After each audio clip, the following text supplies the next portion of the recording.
So the challenge of sustainability is not a box you tick. It's really a reshape of the business model. And in order to reshape a business model, it requires collaboration, but also the right knowledge and expertise. And on sustainability, there's a knowledge gap in the industry, generally speaking, but also in the yachting sector.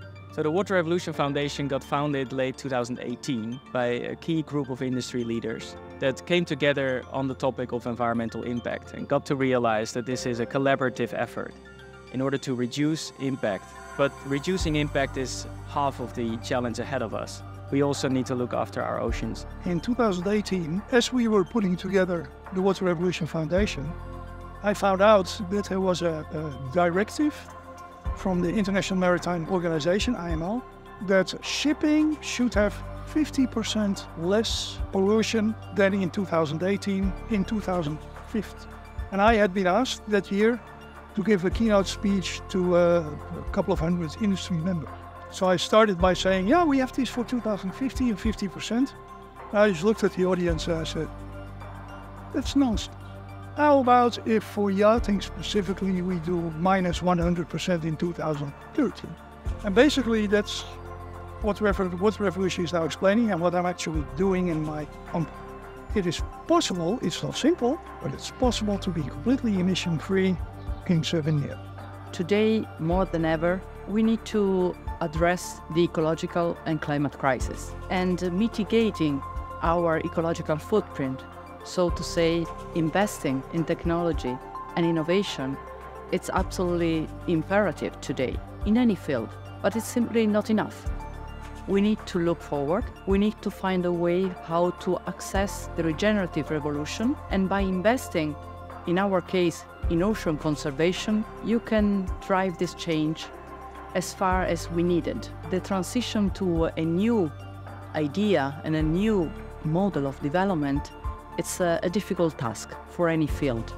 The superyachting industry is moving forward because it's well aware about the resources it's using. That's why we try to be really proactive, taking ownership of the ecological footprint, reinvesting in ocean conservation in order to have a positive impact, and all together to lead the way to regenerative development we all need. Ocean Assets Program is the program by the Water Revolution Foundation dedicated to ocean conservation, because today we need more than ever to be sector specific, and we need to address ocean investment at scale.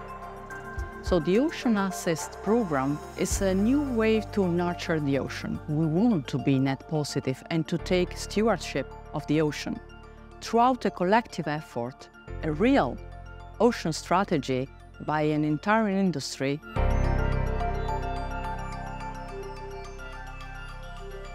So you asked me what the most urgent action is, and I can't say a single action. I think we need to do at least 3 things. First of all, I think we need to recognize that we have a problem with the way that we relate to and use the ocean and the planet. That recognition is extremely important. Second thing I think we need to do is to harness the knowledge that we have, both in the sciences and in user knowledge and traditional knowledge, to know what is most important to protect in order to restore the ocean's health. And then thirdly, we need to make a long-term commitment to this. We can't do it as a one-off action and feel good about what we've done.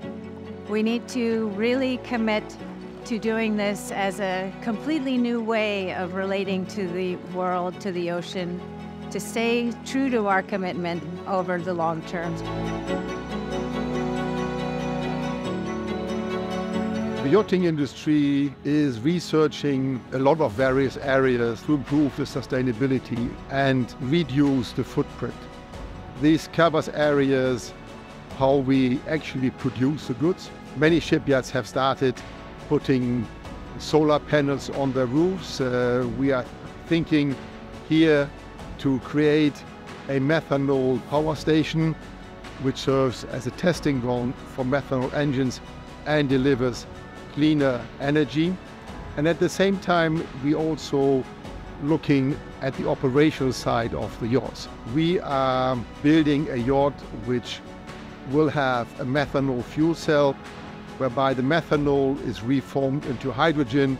We are also looking at ways to save energy consumption in the day-to-day operation of the yachts. So overall, the industry is looking collaboratively at the broad spectrum of ways to reduce, especially power consumption.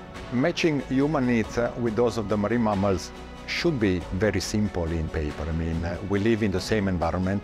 Most of the time we're abusing of their environment with our presence. So we just need to make sure that we recognize that we are entering into a place which is not our place, it's actually their place. There are so many different problems that marine mammals, which is the topic of my research, face, and the solutions are there, but sometimes are very difficult to implement. One of the main issues in the Mediterranean Sea, for example, is ship strikes. The risk of a large whale, a sperm whale, a fin whale, of being hit by a large ferry, a cargo ship, a pleasure boat. One of the main issues is, for example, you need to decrease your speed. If you go slower, the risk of hitting a whale decreases quite significantly. But you cannot just tell, slow down. You need to involve the stakeholders in a process which takes a lot of time.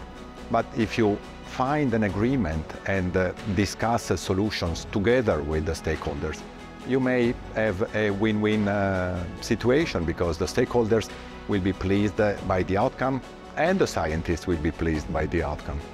We are very fortunate that our clients, who are rather affluent, are also coming in and supporting our effort towards sustainability. Many of them are in research, many of them understand the concept of sustainability, and they're very happy to support our efforts, either by taking part in the research or by actually investing in technology even before it's really fully market ready, and thereby taking a risk just in order to see, can we improve sustainability of the yachts? As a yachting community, we have a responsibility to take care of our oceans. And if we take the right steps in a coordinated way, we can really make a difference and we can become the stewards of the oceans.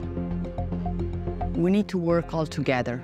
We need science, we need policy, we need institutional frameworks helping us to do the change. But we need also the private sector, and specifically the superyachting sector, to drive this change and accelerate this change. The time to act is now. For shipping, the ocean is the highway. For yachting, the ocean is the garden. So there is no yachting if there is no clean sea. And as a responsible generation, it's the heritage that we should leave behind for our children.